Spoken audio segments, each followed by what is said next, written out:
there are some basic distinctions that we have to make. Okay? In some European languages, you have ethics as a concern about what is right and wrong in behavior.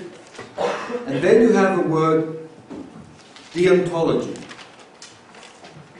which really concerns best practice in a profession. And deontology would come close to what in English is a code of ethics. You know, you belong to a professional association of any profession or commercial activity even, you get a code of ethics. Things that you should do and thereby things that you shouldn't do. Those would be deontological. Those belong to deontology. And that can be on the level of the profession, of what's normally done. There would be the norms, if you remember what norms are. Okay, norms, what people expect you to do and what is usually done. They can be on the level of the academy, of people thinking about what should be done. And there it tends to become a more philosophical concern about the variation. We saw when we dealt with norms that different things are done at different historical periods and in different parts. But the profession tends to work on what we would call a deontological level. When you get to theories in the academy and the awareness that norms are culturally variable, it becomes more difficult to do that. We can't say something's done because it's just the best way to do it. We start to ask ourselves, why? Why isn't it done differently? How could it be done better? And according to what principles? And that's when you move more into ethics as such, which is a branch of philosophy. There's a reading that goes along with what I'm going to say by Andrew Chesterman, a British translation scholar who works in Finland, and he goes through the available ideas around on ethics and deontology, on what's good and bad, and he arranges them into 4 categories, and I think that's useful for entering what is a very complicated discussion. Firstly, we find that a lot of the pronouncements in theories and in prefaces especially about ethics, about what should be done and should not be done, concerns representation. The millennial discourse of fidelity is always fidelity to something, and usually it's to the source text. I represent what's in that text. And if you don't represent what's in the text, then it's supposedly unethical. And that would be an ethics of truth. The truth value of what you do, in that it represents another text. Is it a good theory? Of course it's not a good theory. Because if I go, well, the people at the back are not going to represent that as they interpret me, and they are thereby unethical? No, I don't think so. When we move through a text, we are often simplifying, explicitating, getting rid of superfluous redundancies, in fact improving a text, which might be ethical, but not according to an ethics of representation. So if you thought that was the end of the story, I'm sorry. It goes on. Remember, we talked about Skopos theory, the theories of purpose, the theories of translators doing something in the world. And I might have mentioned in passing the work of Christiane Nord, the German translation theorist, who works within Skopos theory and says we, more than just fidelity to a text, because we know translators often have to change the text, we need another kind of relationship, which she terms loyalty. You can be faithful to a text, but you're loyal to people. She says, you translators, interpreters, ultimately have to be loyal to the people you're working with. And is loyal to the author, loyal to your receiver, your reader, or your audience in this case, or loyal to your client. There you enter an ethics of service. And that's the kind of professional ethics you find in service-based economies such as the United States is becoming, and most of your countries are becoming service-based economies. We don't sell things, we sell our time, we sell our human relationships, our expertise, our knowledge, and the ethics you get are ethics of service, of the guarantee of the quality of what we say in our relationship to people. You see the difference. From fidelity, a truth value, you move to loyalty, which is a service value. Satisfying people in their needs, recognizing the needs, giving them advice, as well as translations. When we did that, we looked at Skopos theory, at theories of purpose and action. After that, we moved on, I think, to descriptive translation studies, and we dealt with norms. And there, I hope I convinced you that different cultures, different historical periods have different ways of doing things. Okay? And that can be highly problematic for norms. It means that the kind of representation you have or the kind of loyalty relationship you have depends on where you are in history and in which culture you're positioned. And if you're aware of extreme cultural relativity, which is what that is, it means nothing is universally absolute, everything depends on where you are in history and in cultures, how do you act? You can no longer make an appeal to something like best practices. Best practices says the interpreter has to render every word that's uttered. No. Best practices say the interpreter edits out superfluous material. Perhaps. But historically, you're going to have to say best practices is whatever the people involved expect you to do. This comes back to an ethics of trust and trustworthiness. Okay? If your audience expects you to edit out all the rubbish and just give the good stuff, which is what happens, for example, in the tradition of Les Belles Infidèles, neoclassical French translation practice and theory, 17th, 18th centuries into the 19th century. Just give us the good stuff. Don't render Homer as the Homeric epics as a big book.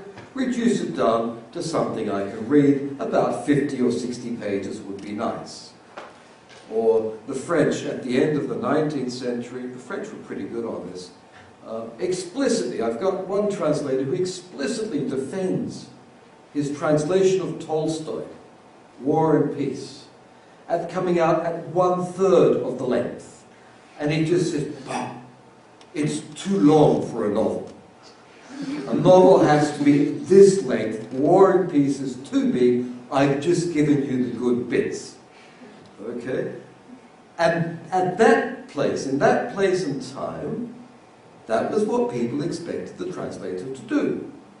It actually says, tout le monde sait. Everybody knows the Russian novels are too long, so everybody reduces.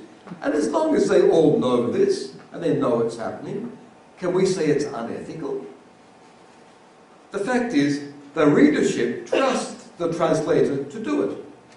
The translator earns their trust by doing it. And Tolstoy is off in Russia somewhere, he doesn't care, so everybody's happy. All right? Norm-based ethics. The virtue, if you go back to classical theories of virtues, you know what a virtue is? It's the good thing you develop in your life to lead a good, virtuous life. It's really Latin philosophy based on Greece. But the virtue here is trustworthiness. A good mediator, translator, interpreter, develops trustworthiness, as opposed to loyalty, which could be blind. You're loyal. A dog is loyal to you. They'll never leave you. You know? You could be a really bad person. You could be loyal to a very bad person. Is that very ethical? Okay. Or truthfulness, which would be the virtue for the first paradigm. Can you see how this becomes an interesting discussion? you have 3 virtues. All virtues are good. And Chesterton, finally, and obviously if you give 4 things, the 4th one, the last one is what he thinks is the best one, elaborates an ethics of communication. He says all that other stuff, the fidelity, the service, the norm-based, doesn't really help us decide what to do. And he brings out a very neat philosophical trick that I'll explain to you. It comes from Karl Popper, an Austrian philosopher of science. And Popper was worried about this, about the ethics of science. How can you tell people to achieve something good? He looked around and saw this cultural relativism. Each culture has a different idea of what's good. And Popper said, well, that's positive ethics. Everybody has a different idea of what's good. But Popper makes the interesting observation that throughout humanity and across cultures, even though we disagree about what's good, there's a lot of agreement about what is bad. For example, human suffering, pain, loss, starvation, early death, things like that. All cultures will very quickly bring out a list of bad things and agree on them. So Popper developed what he calls a negative ethics. Not looking for things that are good, but avoiding things that are bad. You can find this, you know, the Hippocratic Oath. Medical doctors, physicians, swear an oath, which is a code of ethics from Hippocrates. Is that possible? Hippocratic, I guess it is. Greek medical. Yeah. And the first principle is do no harm. Whatever you do, don't make it worse for the patient. Okay? You may be a quack. You may be somebody selling false remedies, placebos, whatever. That's okay, as long as you don't make the situation worse. That would be negative ethics. Number 1, don't make it worse. Okay? Chesterton looks at translating and interpreting and says, well, how could we apply this? He says, well, everybody disagrees about what truth is. You could disagree on loyalty and trust is a relative virtue after all. He says, well, what's the equivalent of suffering in communication? And he says suffering in communication is misunderstanding. Avoid misunderstandings. This was his number 1 recommendation. Even if you don't know what that person means and you don't really know what that person wants, you can still do something like avoid misunderstandings. For example, it might be ethical for you to say, I don't know. I don't understand. Or be quiet. Okay. Do no harm. Interpreters, if you don't know what I'm doing, just be quiet, please. Don't take a guess. Most people do, though.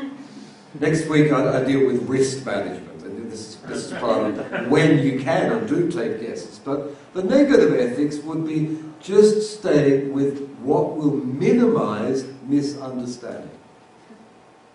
Now, Chesterton actually believes in cross-cultural understanding. He does say from there, translators, interpreters should strive for cross-cultural understanding. Personally, remember we talked about deconstruction, we talked about indeterminism, we talked about Gavagai. Personally, I don't believe there is any understanding. I don't believe we ever get to understand ourselves, let alone our spouses, our children, our mothers and fathers, and colleagues in class and in other cultures. No, that's too optimistic. But we can minimize misunderstanding, and I will agree there that the negative ethics has a lot to do with it. I don't go into understanding. I stop at the level of achieving understandings. You know, if you're not a speaker of English, it's quite hard to grasp. You know, We understand each other. Do you understand me? Yes, you understand me. There you go. Okay, that's fine. But to have an understanding with someone is quite different. It doesn't mean you agree. It doesn't mean you have perfect synthesis in your, or coherence in your ideas. It just means I have an understanding that you can go off and do things in that area, and you'll allow me to go off. You know, a modern liberal relationship with your husband or wife might be something like that. You know, we have an understanding that my wife is going to take care of some parts of the house, and I'll take care of other parts of the house. And it's not a written contract, and it's not anything. It's just an understanding. And a lot of what we do in life is based on that.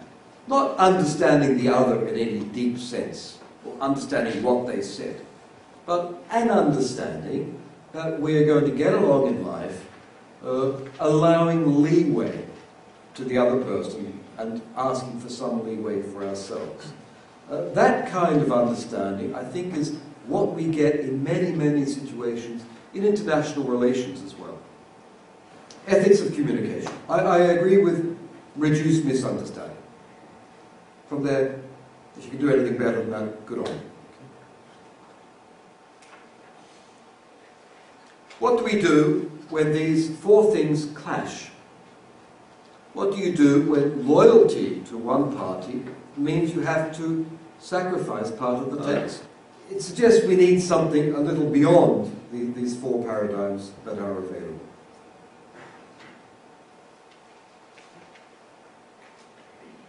And I leave that there. I will suggest next week what I think might be the basis for an ethics of risk management, which is what most interests me at the moment. But here in this class, because you're all young professional translators and interpreters, I want to present some codes of ethics. I want to represent codes of ethics, deontology, such as it exists around us, notably in the ATA. Okay, and that's the list. ATA, Code of Ethics. I will serve the best interests of my clients, conducting my professional activities without causing or intending to cause harm. Negative ethics, Hippocratic oath, applied to the ATA. I will treat all my clients with equal respect, regardless of their origin, race, religion, gender, age, or sexual preference. Very noble American liberal code of ethics. I will represent honestly my, oh dear, my tarot code. It's the American Tarot Association. If you go in to get your tarot, you know these cards, I tell you. They have codes of ethics, and they're not bad, okay? 80. I hope. Yes, American Translators Association, we're here, okay. Code of Professional Conduct and Business Practices. Note, it does not say ethics. Okay, it's really translating that concept deontology. And business practices, which is significant because that does not appear in the European codes of ethics. In the United States, it's quite legitimate to act ethically and make lots of money. Europeans have never been very good at that, apparently, and their codes of ethics distinguish the two. I was looking at the TAC, the Translators Association of China, which has a very elaborate code of ethics. It too deals a lot with business practices. Okay, so some cultures separate money from ethical practice, other cultures recognize that they come together. Number one. As a translator or interpreter, a bridge for ideas from one language to another and one culture to another, that's good. That gives a definition of what we do. Bridge. I commit myself to the highest standards of performance, ethical behavior, and business practices. Well, yeah. Why not? As long as nobody's saying what you mean by highest. Fair enough. My problem here is, what's the good of a bridge? if you just get walked over.